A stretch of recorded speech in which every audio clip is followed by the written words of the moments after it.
Dans l'exercice 1 de la série 2, on demande de montrer que si B est une matrice carrée telle que norme de B est strictement inférieure à 1 pour au moins une norme matricielle quelconque, alors I moins B est inversible et on a la norme de I moins B moins 1 est inférieure ou égale à la norme de I sur 1 moins norme de B. Donc B, une matrice de taille n à coefficient dans C, vérifiant norme de B est strictement inférieure à 1. On demande de montrer que I moins B est inversible. Dire que I moins B est inversible, ça revient à montrer que 0 n'est pas une valeur propre de I moins B. On va raisonner par l'absurde. Supposons que 0 est une valeur propre de I moins B. Et donc, il existe x différent de 0 tel que I moins B fois x est égal à 0. Soit donc, B fois x est égal à x et par conséquent, A est une valeur propre de B. Bon, comme A est une valeur propre, donc module de A qui est égal à 1 est inférieur ou égal au rayon spectral de B. Et on sait toujours que quelle que soit la norme matricielle subordonnée ou non, le rayon spectral de B est inférieur ou égal à la norme de B. Et on va déduire que norme de B est supérieure ou égale à 1. Contradiction avec l'hypothèse. 0 n'est pas une valeur propre de I moins B. Et par conséquent, I moins B est inversible. Pour montrer maintenant que la norme de l'inverse de I moins B vérifie cette inégalité, il suffit d'utiliser le fait que I moins B fois I moins B moins A est égal à la matrice unité. Et donc, si on développe, on va avoir I moins B moins I fois I moins B moins 1 qui est égal à I moins B. Normalement, moins B fois I moins B moins 1 qui est égal à l'identité, ou encore I moins B moins 1 qui est égal à B fois I moins B moins 1 plus la matrice identité. Maintenant, si on passe à cette norme matricielle, on va avoir la norme de I moins B moins 1 est égale normalement à la norme de la somme, mais la norme de la somme est inférieure ou égale à la somme de la norme, donc inférieure ou égale à la norme de B fois I moins B moins 1 plus norme de I. Or, norme de produit pour une norme matricielle inférieure ou égale au produit de norme, ça c'est inférieur à la norme de B fois la norme de I moins B moins 1 plus la norme de B. Si on passe la norme de I moins B moins 1 de ce côté, on en déduit que 1 moins la norme de B, le tout fois la norme de I moins B moins 1 inférieur ou égal à la norme de I, soit donc on obtient le résultat désiré, c'est-à-dire que I moins B moins 1 en norme est inférieur ou égal à norme de I, le tout sur 1 moins norme de B, bien sûr qui est différent de 0, est strictement positif puisque norme de B est strictement inférieure à 1. Dans la deuxième question, on va prendre cette matrice tridiagonale A, donc A est égal la matrice dans la diagonale au A, la diagonale d'indice moins 1 est égale à 1, et les termes de la diagonale d'indice 1. Donc c'est une matrice tridiagonale de taille n, Mn de R ici puisque les coefficients sont réels. L'objectif c'est de montrer que A est inversible. On va utiliser la première question. Et donc, pour ce faire, on demande d'écrire A sous la forme 4 fois IN moins N. Donc, ici, A est égal à 4 fois la matrice I de taille N moins N. Donc, ce qui donne que N est égal à I moins 1 quart fois A. On va avoir la matrice suivante. Sur la diagonale, on va avoir 1 moins un quart fois 4, donc 0 sur la diagonale. Pour les deux diagonales d'indice 1 et moins 1, on va avoir 0 moins un quart fois 1, donc ici moins un quart. Et même chose ici, on va avoir moins un quart. 0, 0. On demande ensuite d'en déduire que A moins A est inversible. Bon, pour déduire que A est inversible, sachant que A est égal 4 fois n moins n, donc il suffit de vérifier que n moins n est inversible. Et pour vérifier que n moins n est inversible, il suffit de montrer que norme de n est strictement inférieure à A pour une norme quelconque. Dans ce cas, on peut calculer par exemple la norme A ou la norme infinie, qui sont la même chose. Donc en particulier norme infinie. Donc on a ici norme infinie de n qui est égale ici le max. Bon, si on considère la première ligne, on va avoir le max de 0 plus valeur absolue de 1 quart, donc on va avoir 1 quart. Pour la deuxième ligne, on va avoir moins 1 quart ici, ici 0, ici moins 1 quart. Donc les sommes des modules des termes de la deuxième ligne sont valeur absolue de moins 1 quart plus valeur absolue de 1 quart, donc 1 demi. Même chose pour les lignes intermédiaires de 2 jusqu'à n moins 1. Et pour la dernière ligne, on va avoir aussi 1 quart. Donc finalement, c'est le max de 1 quart, 1 demi, qui est égal à 1 demi. On rappelle que dans le cas général, la norme infinie de A est égale au max sur les lignes, sur I variant de A à N. La somme pour J est égale à A à N des modules des termes A et J de la ligne I. Donc, norme de N est égale à 1 demi strictement inférieur à A. On en déduit que IN moins N est inversible. Et donc, A qui est égal à un réel différent de 0, donc ici 4 fois IN moins N, est aussi inversible. On peut même avoir un majorant de la norme de l'inverse de A. La norme de A moins 1, on va calculer donc ici la norme infinie. La norme infinie de A moins 1 est égale à la norme infinie de 4 et n moins n tout moins 1 qui est égale à 1 quart fois la norme infinie de IN moins 1. Et on a vu que ça c'est majoré par la norme de infinie de IN sur A moins la norme infinie de n. Bon, la norme infinie de n est égale à 1 tout simplement puisque la norme infinie est une norme matricielle subordonnée. Sinon, on peut calculer la norme de n en utilisant cette définition qui est égale au max de 1 à 1, donc est égal à 1. Donc ça, c'est égal à 1 sur 1 moins n demi fois 1 quart. Ici, il manque 1 quart.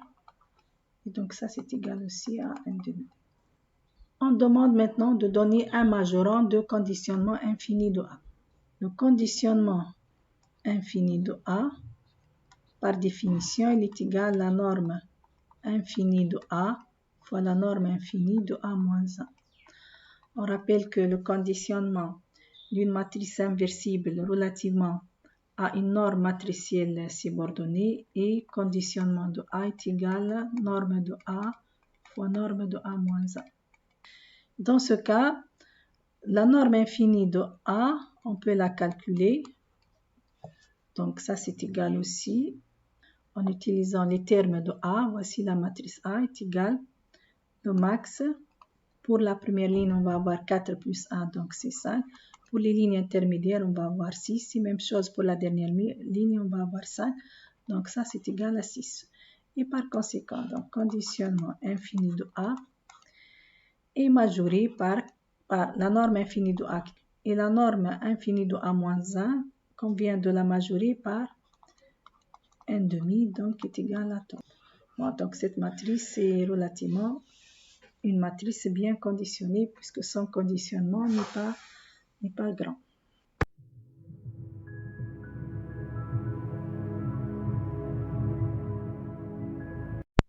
Dans cet exercice, on va montrer la convergence de deux méthodes de Jacobi de Gauss-Seidel pour résoudre un système AX est égal à B lorsque la matrice A est à diagonale strictement dominante. On rappelle que si A est égal à IJ, une matrice complexe, A est dite à diagonale strictement dominante si, quelle que soit la ligne I, le module de terme diagonal AII est strictement supérieur à la somme pour J est égal à J différent de I de module de AIJ. On considère la décomposition classique A est égal D moins E moins F, où D est la matrice diagonale représentant la diagonale de A, E est la matrice triangulaire inférieure représentant moins la partie triangulaire inférieure à sans diagonale, et F est la matrice triangulaire supérieure représentant moins la partie supérieure de la matrice A sans diagonale. On va montrer dans la première partie que la matrice A est inversible. Pour ceci, soit B la matrice, vérifiant A est égal D fois IN plus B. On va calculer la matrice B, puis montrer que norme infinie de B est strictement inférieure à A. Donc A est égal D fois IN.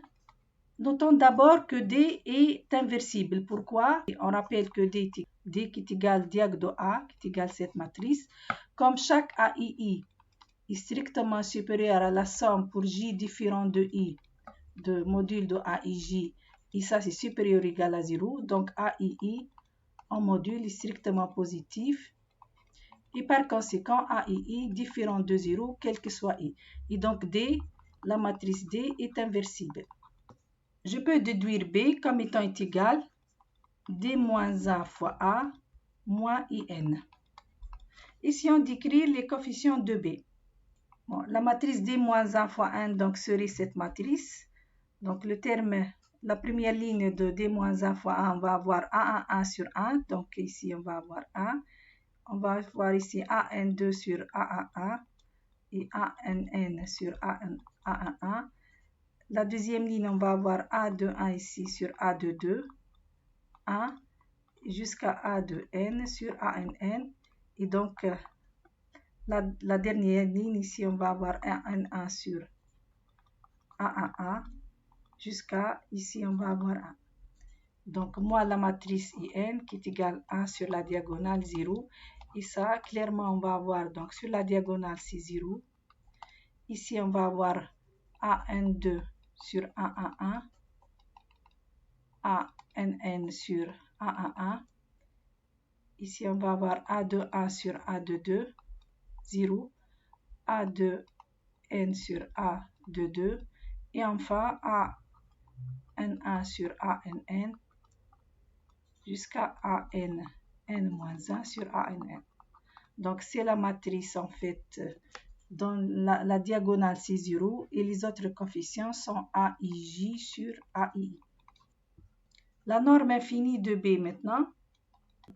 La norme infinie de B est égale au max sur les lignes de I. La somme de J est égale à AN des modules de B et J. Et donc, ça, c'est la norme 1 de la ième ligne de B, où ici B et J désignent les termes de la matrice B. Est égal au max pour I entre A et N. La somme de J est égale à N. B et J qui est égal à IJ sur AII, si J est différent de I, mais pour J est égal à I, B et I est égal à 0. Donc ici, la somme pour J est égal à N, J est différent de I de ça. Sachant que la matrice A est à diagonale strictement dominante, donc la somme de AIJ sur AII est strictement inférieure à 1. Chaque terme ici donc, est strictement inférieur à 1.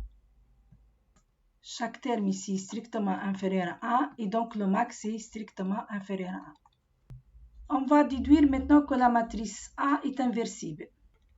Comme A est égal D fois IN plus B, et sachant que D est inversible, pour montrer que A est inversible, il suffit de montrer que IN plus B est inversible. Donc comme ici, norme infinie de B est strictement inférieure à 1, donc IN plus B est inversible, d'après l'exercice 1. D est inversible, et par conséquent, A est égal D fois IN plus B est aussi inversible. On considère le système AX est égal à B. Pour A, une matrice à diagonale strictement dominante, Et on va montrer dans cette question que la méthode de Jacobi est convergente pour résoudre S. Dans la méthode de Jacobi, la matrice d'itération J est égale, on a dit, D-1 fois D-1. Montrer que la méthode de Jacobi converge, ça revient à montrer que root de J strictement inférieure à 1 ou norme de J strictement inférieure à 1 pour une norme matricielle quelque. Or, la matrice J est égale aussi à IN moins D moins 1 fois A. Et ça n'est autre que moi la matrice B qu'on vient de calculer. Et par conséquent, norme infinie de J, qui est égale aussi norme infinie de moins B, qui est égale à norme infinie de B, est strictement inférieure à A, on en déduit la convergence de la méthode de Jacobi. Et donc, la méthode de Jacobi converge pour résoudre S. On va étudier maintenant la convergence de la méthode de Gauss-Seidel. On rappelle que la matrice d'itération de la méthode de Gauss-Seidel ILA est égale D moins E moins 1 fois F. Et on va montrer que déterminant de lambda fois D moins E moins F est égal à 0 pour toute valeur propre lambda de L1. Donc, soit lambda appartient à SP de L1, on va montrer que déterminant de lambda fois D moins E moins F est égal à 0. Dire que lambda est une valeur propre de L1, donc déterminant de L1 moins lambda IN est égal à 0. Si on remplace L1, on va avoir donc déterminant de D moins E moins 1 fois F moins lambda IN qui est égal à 0. Si on met D moins E moins 1 en facteur, on va avoir donc déterminant de D moins E moins 1 fois F moins lambda fois D moins E qui est égal à 0. Or, déterminant de produit est égal à produit des déterminants. Et donc, on va avoir déterminant de D moins E moins 1 fois déterminant de F moins lambda fois D moins E qui est égal à 0. Comme la matrice D moins E est inversible, donc ce déterminant est différent de 0. Et déterminant de F moins lambda D moins E est égal à 0. Donc, on va avoir donc déterminant de F moins lambda D moins E qui est égal à 0. Ici, déterminant de cette matrice est nul. Le déterminant de son opposé est égal à 0 ici. Et donc, on va avoir déterminant de lambda fois D moins E moins F qui est égal à 0.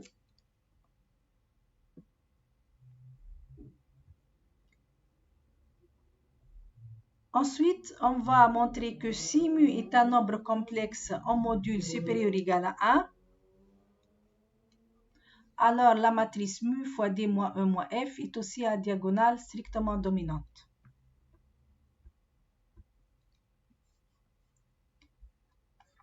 Donc, soit mu appartient à C, tel que module de mu est supérieur ou égal à 1. Montrons que mu fois D moins E moins F est à diagonale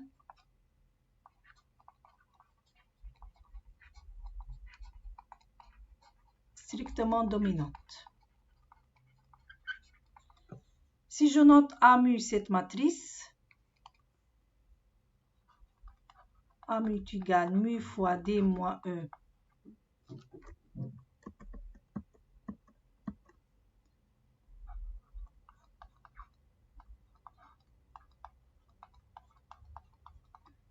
alors, les coefficients de cette matrice sont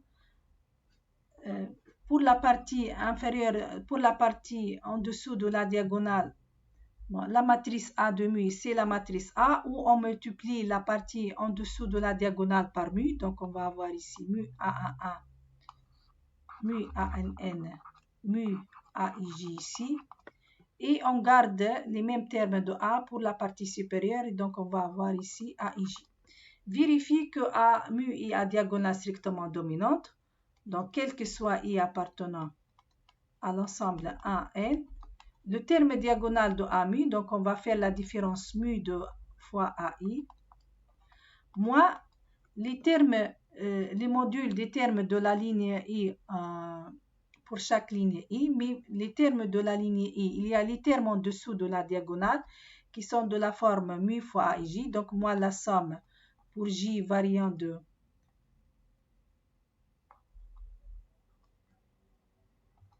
1 jusqu'à I moins 1 mu fois A et J,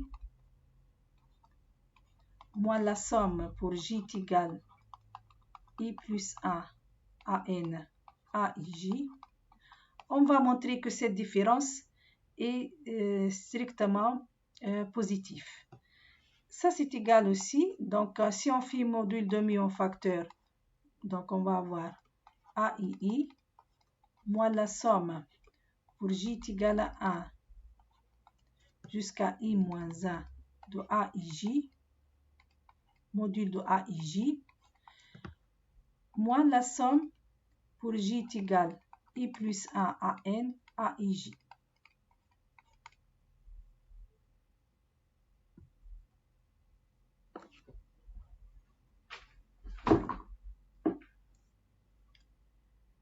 Comme A est à diagonale strictement dominante, ce terme il est strictement positif. Et comme module de mu est supérieur ou égal à A, donc tout ça est supérieur ou égal. Donc ça c'est supérieur ou égal.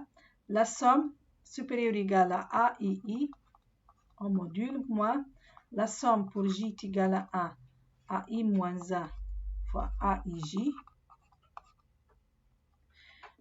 Moins le même terme, donc moins la somme de J est égale I plus 1 à N A et J.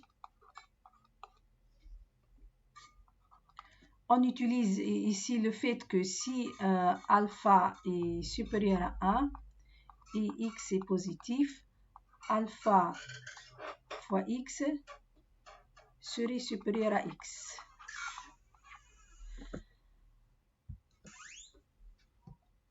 Sachant que la matrice A est à diagonale strictement dominante, donc quel que soit I, ce terme est donc strictement positif et donc A de mu est à diagonale strictement dominante.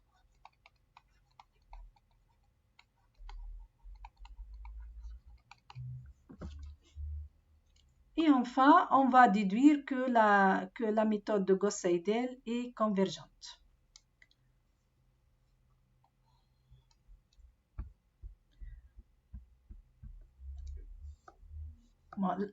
Pour montrer que la méthode de Gauss-Seidel est convergente, on va montrer que toute valeur propre lambda de L1 en module est strictement inférieure à 1. Donc, soit lambda appartient à SP de L1, une valeur propre de L1. Alors, on a module de lambda est strictement inférieur à 1.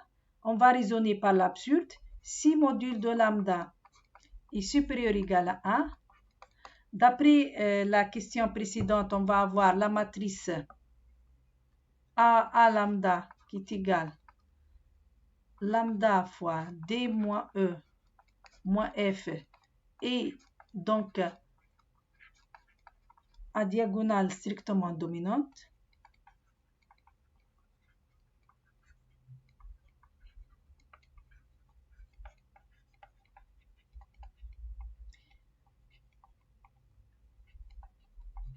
Donc, elle est inversible. A lambda est inversible. Son déterminant, A lambda, le déterminant de A lambda différent de 0. Or, on a vu dans la première question que si lambda est une valeur propre,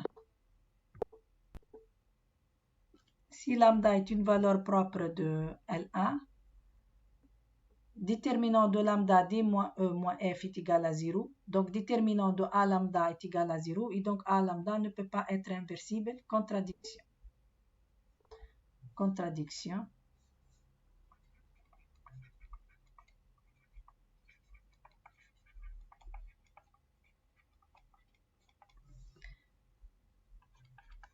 Par conséquent, lambda est forcément module strictement inférieur à 1. Comme chaque lambda valeur propre de LA est telle que module de lambda est strictement inférieur à A, on va avoir donc ρ de LA est strictement inférieur à A, d'où la convergence de la méthode de Gauss-Seidel. Donc la méthode de Gauss-Seidel